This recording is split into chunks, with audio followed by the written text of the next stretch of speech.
మీకు ఎప్పుడూ కూడా వెంకటాచల క్షేత్ర దర్శనానికి అవకాశం వస్తే నేను రానన్న మాట అనవద్దు.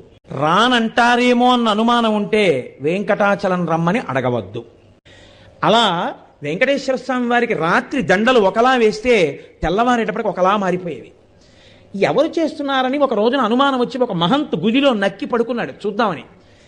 అర్ధరాత్రి అయ్యేటప్పటికీ అయ్యవారి పాలపీఠం దగ్గర రాయి తొలగి తేజోరూపంలో తరిగొండ వెంగమాంబ గారు వచ్చి హారాలు సరిచేస్తుంటే చూసి మూర్చిపోయాడు. ఇప్పటికీ తేజోరూపులై ఆనందనిలయంలోకి వెళ్ళి ఈశ్వరుణ్ణి సేవిస్తారు.